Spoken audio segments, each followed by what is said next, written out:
I support Israel. Well, kind of. The truth of the matter, and most matters in general, is that the Israeli-Palestinian conflict is much more complicated than it is often portrayed. And to really delve into that complication, we have to place it in a proper historical context. That historical context is vast, though. It also encompasses an incredibly misunderstood portion of human history, World War II, and specifically the Holocaust. Regretfully, the distance between us today and that horrific past has done us no favors. And with the motto of never forget changing to just get over it, or that's distant history, you have to move past it, we aren't getting any closer to the truth. Yet even today, the Jewish population has never recovered. Even more so, Judaism, the religion of Jews and a key component of their culture, was forever and fundamentally changed due to the philosophical implications of the Holocaust. Beyond that, even after the Holocaust was over, it wasn't really over. By placing this entire conflict into perspective and placing Jewish history into context, what we see is that while the war was won, the anti-Semitism and the genocide continued, with Nazis continuing to stay in power and with Jews being slaughtered. But before we even get to the Holocaust and finally the creation of the State of Israel, we need to look even further back. The history of the Jewish people is one largely of subjugation and expulsion.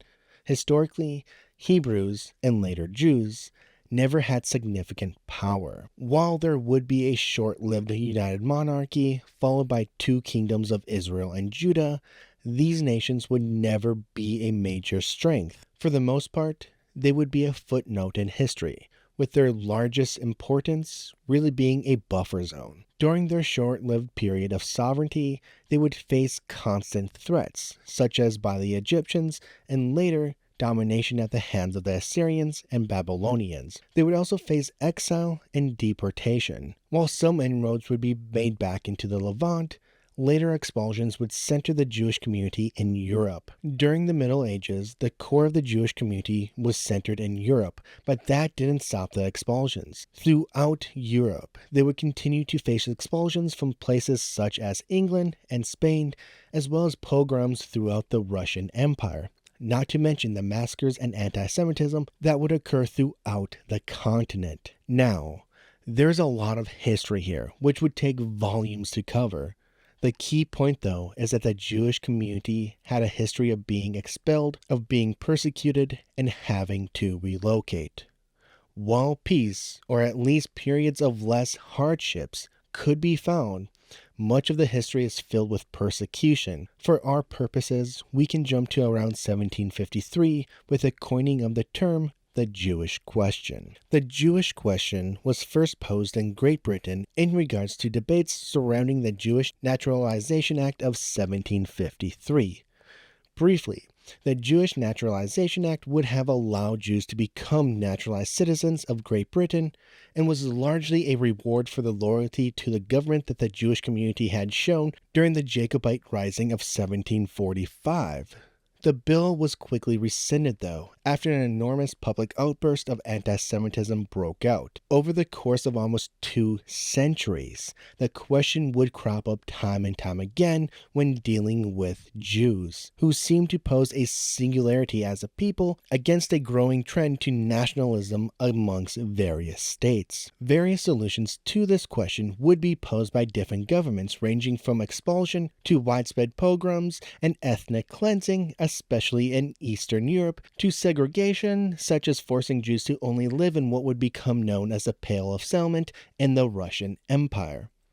This increased persecution and the rise of anti-Semitism in general led many in the Jewish community to find a solution themselves. This would give birth to organizations such as the Jewish Colonization Association, which helped Jews flee Europe by setting up colonies where they could, including in South America and Palestine. It would also give the rise to the modern Zionist movement in the mid and late 1800s. On the other hand, at the same time that Zionism was being formed, Arab and Palestinian nationalism were also rising in popularity.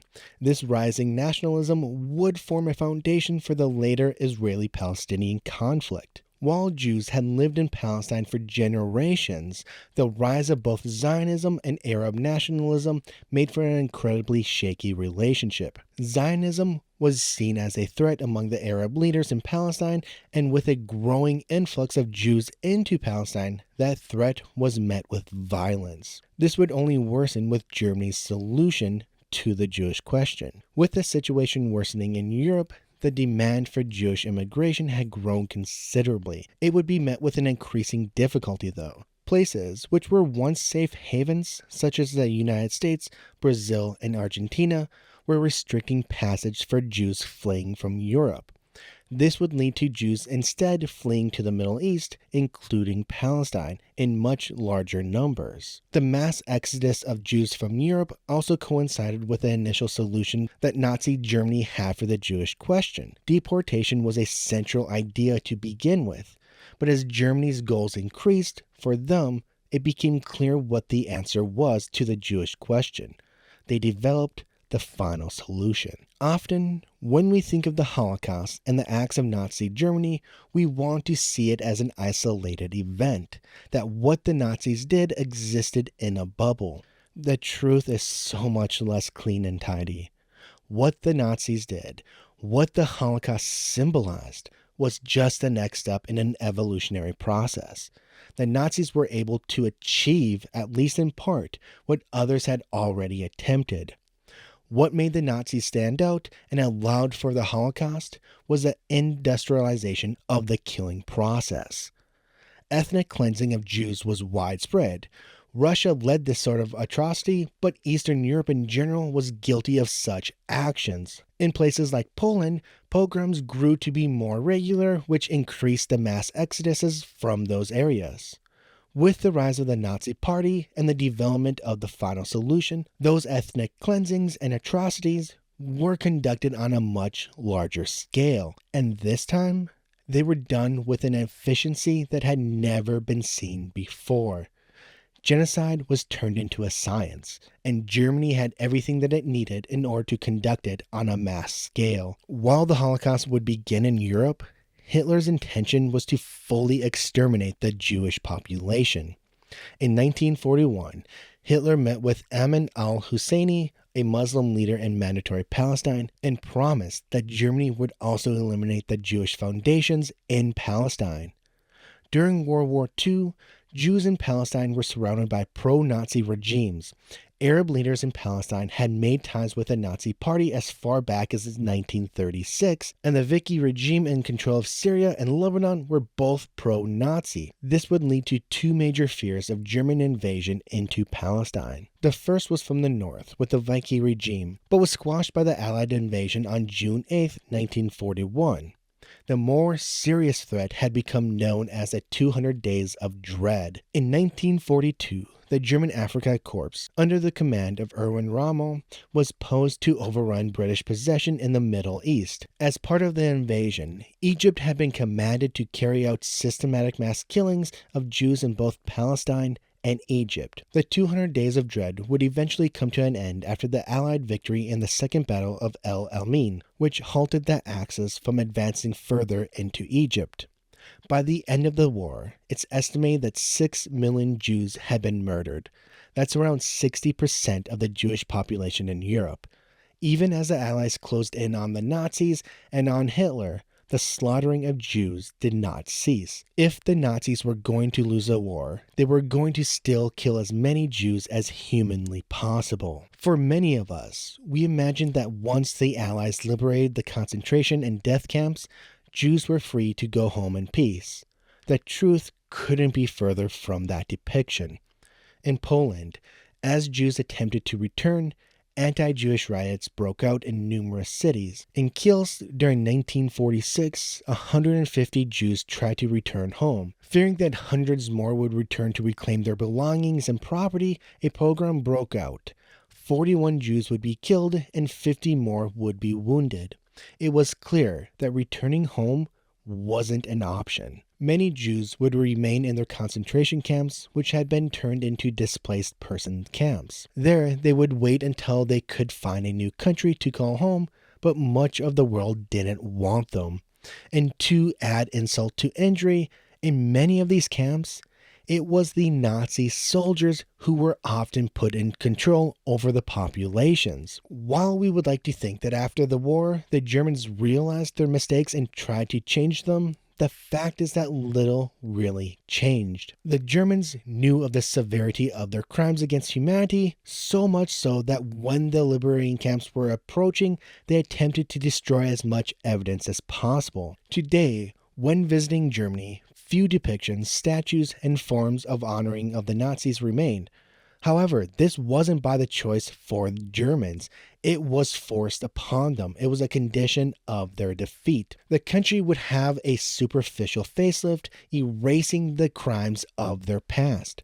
But when it came down to their inner structure, things continued as they had. Few Nazis would be tried and convicted of their crimes. Even if they had been brought before the country's judges, it wouldn't have mattered, as many of those judges were Nazis themselves. The rampant antisemitism continued to exist as it had before, and throughout Europe it was clear that there was no safe refuge. For years, these Holocaust survivors were stuck in these camps where they had seen so much death and destruction. There was no place to go, as no one would have them. Hundreds of thousands of Jews who had been rounded up to be slaughtered were now stuck in limbo. This limbo would last for many of them until 1948. While Jewish colonies had been set up around the world prior to World War II, growing anti-Semitism made virtually all of them unsuitable. Mass exoduses to South America among the Jews had produced a number of flourishing communities in places like Argentina and Brazil, but as the war approached, the area became increasingly less hospitable. And after Germany's defeat, these countries would become safe havens for Nazis fleeing Europe. Even in the United States, where Jewish communities now thrive, it would take years after the war for them to open their borders to receive these displaced Jews. Sadly, before the United States would open their doors to the Jews who had survived the Holocaust, they had already been welcoming Nazis they deemed important, giving them a new home. With the tragedy that had just fallen upon them, centralizing Jews into a stronger area, an area that they could be unified and have some control over, became so much more important. The United States was an option once it opened up, but for many it wouldn't be enough, as the country could always turn on them, and Jews knew the ramifications of that all too well. Palestine became the leading solution for many Jews, really the only possible solution. While Palestine was their ancestral home, it also had a sizable Jewish community.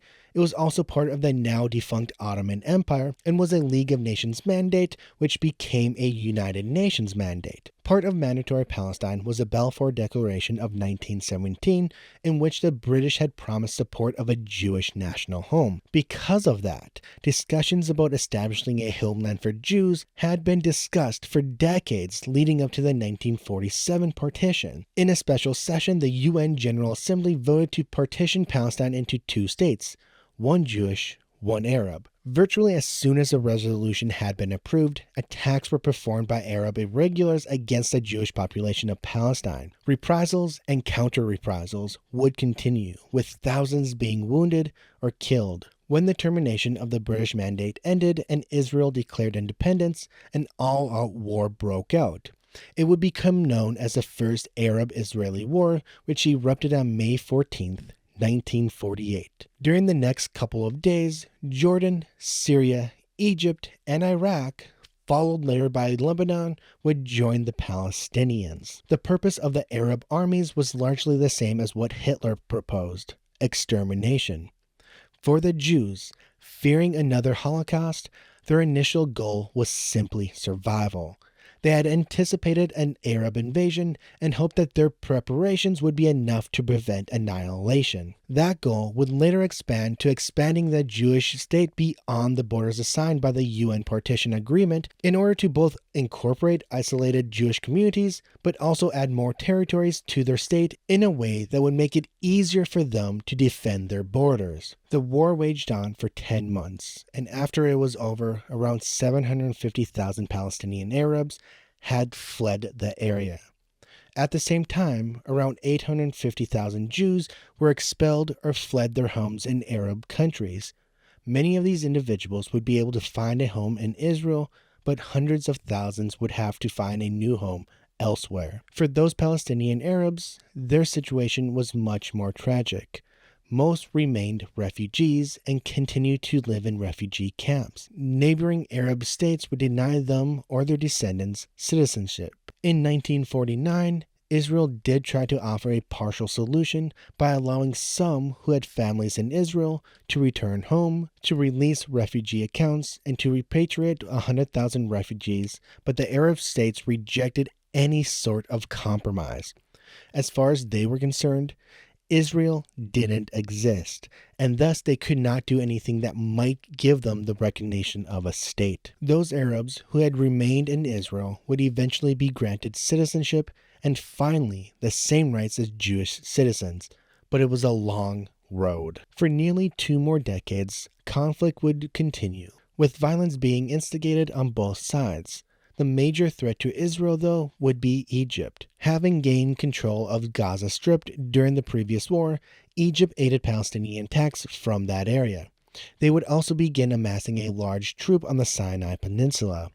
With the threat increasing not only from Egypt, but from other neighboring states, Israel launched a preemptive strike that would result in the Six-Day War. Now, to be clear here, even though this attack was preemptive, the only reason they were able to attack first is because Egypt failed to actually go through with their plans.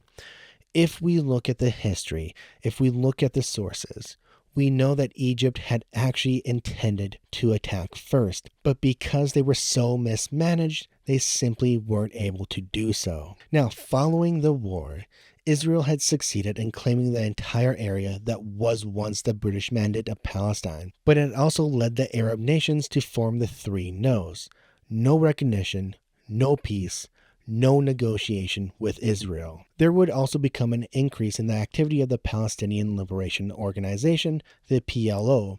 Formed in 1964, a primary goal of theirs was to establish a Palestinian state within the entire area that was under the British Mandate, as well as to purge Zionists from Palestine.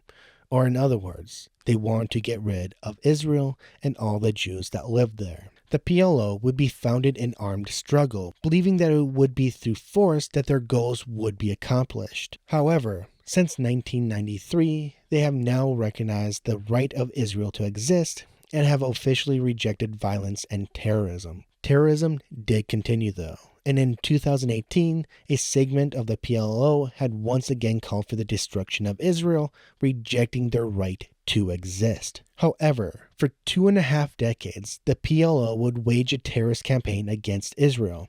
This campaign would also be fueled by the Soviet Union, both through training PLO members on covert bombings and plane hijackings, as well as by releasing propaganda, such as the Protocols of the Elders of Zion in Arabic, to help fan the flames of discontent. In this environment, 2 more wars would be fought: the Yom Kippur War, initiated by Syria and Egypt, as well as the 1982 Lebanon War, initiated by Israel against the PLO who were stationed there. Multiple attempts at peace would be had, with one of the most promising being the Oslo peace process. Both the PLO and Israel agreed to work towards the 2-state solution, but negotiations would fail. From 1993 to 2000, talks would occur even though talks were being conducted by both sides of the conflict. In July of 2000, the talks would finally come to an end after Yasser Arafat, the PLO leader, rejected a possible agreement without making a counter offer. Peace talks would halt as violence was rising. a new uprising broke out, which continues even now. Increased terror attacks against Israeli civilians led to Israeli troops to begin conducting more regular raids and arrests. Multiple attempts at peace would be made during this time period, with even the Arab League trying to find a suitable solution. However, with steps forward, drawbacks continued to be had. In 2002, the West Bank barrier was constructed, which helped reduce suicide bombings and other attacks across Israel by 90%. But the barrier had also been met with serious issues,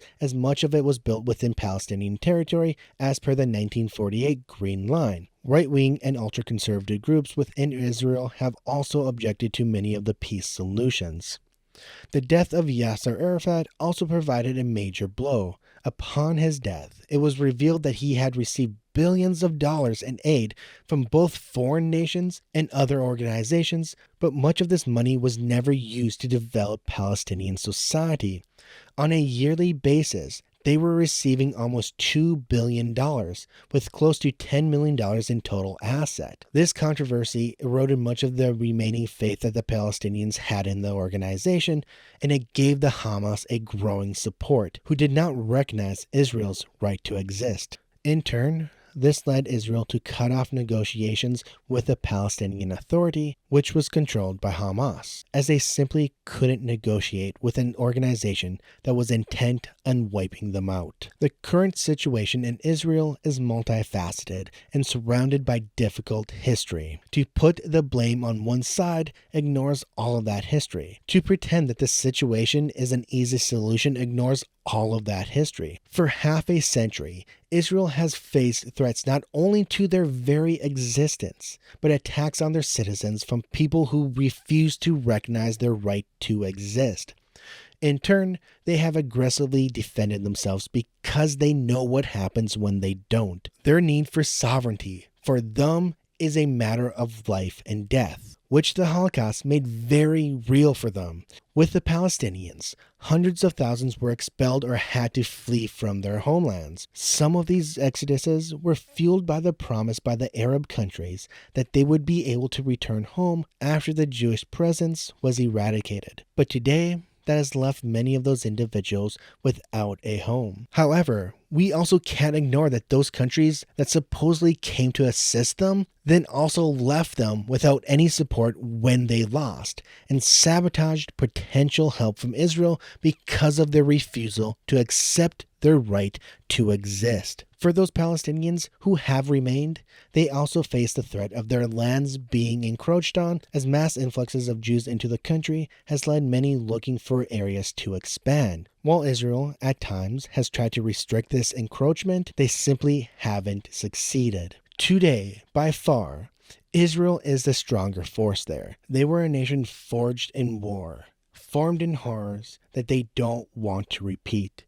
It makes for a mighty nation, but not one that is always fair and kind. Palestine, on the other hand, has a legitimate reason to be angry, but much of that anger doesn't need to be directed at Israel, because the people who lied to them, the people who used them, were the Arab countries around them that then made it impossible for Israel to help. They had promises made to them, which in part led to hundreds of thousands becoming refugees and their lands taken away. Now, those who would lead them have done so through violence and often terrorism, thinking it's the only option, which only continues the cycle of violence.